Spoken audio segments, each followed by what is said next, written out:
Guys, good morning, good morning. So, karon guys, share lang ko sa akong agi no. Didakpan dito guys sa LTO. Dakpan ta sa modified side mirror. So mo day ni ang atong pamatuod nga dakpan ta. TOP, muna gitawag TOP, temporary operators permit.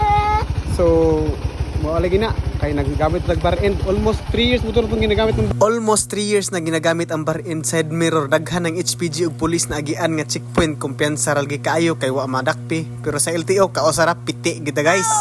Medyo hanap-hanap man ning atong ticket guys kay taud-taud na manguni mga 3 weeks na. Paabot pula kita sa budget lagi kay lisod kaayo pud.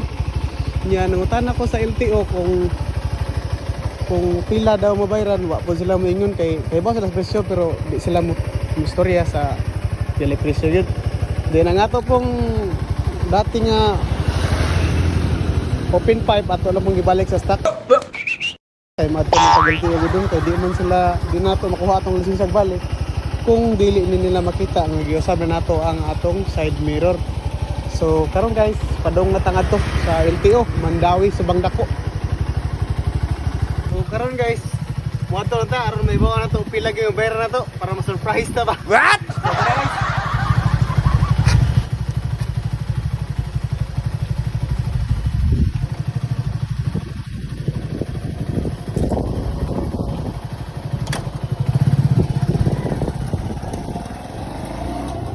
Guys, di ana ta karon sa LTO Mandawi kay magpa-stencil unya magpa-check up ta sa tail light, headlight, signal light ug horn para makakuha tag clearance kay mao na atong kinahanglanon para malokat ang atong lisensya. Worth of 100 pesos. Wala na ko mag-video sa sulod. After maklear diri gi-refer na dayon ta nila sa LTO main sa may South Bus kay naa na dito atong license. Guys, the long wait is over. Nakuha na gid nato no. Medyo loya gitaron guys kay mo nang nahurot gid atong tibok adlaw sa paglukat lang sa atong license. So naabtan po tag alas 5 sa hapon guys. From 10 AM ta nag-start diri no. So mao ni atong nabayaran guys 5,010 piti gid atong 5,010 guys. So ni total po siya og 5,110 tanan guys dalaga niha. So mo share lang ko gamayng tips ninyo guys ako mga viewers diha. As per LTO, ang bar end side mirror para lang sa classic bike. Kung ikaw or na kay kaila nga nagadrive og dili classic bike unya naga bar end side mirror ka, please lang ilisi na. Kay good as modification namang guna siya.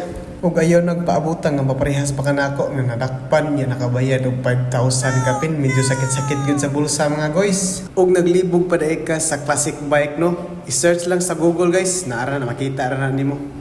Unya, tinuog gid ilang giingon nga stock is good. So lessons learned na to no, medyo mahal-mahal lang nga lesson. Unya maoro to guys, salamat sa imong pagtan-aw. Ride safe.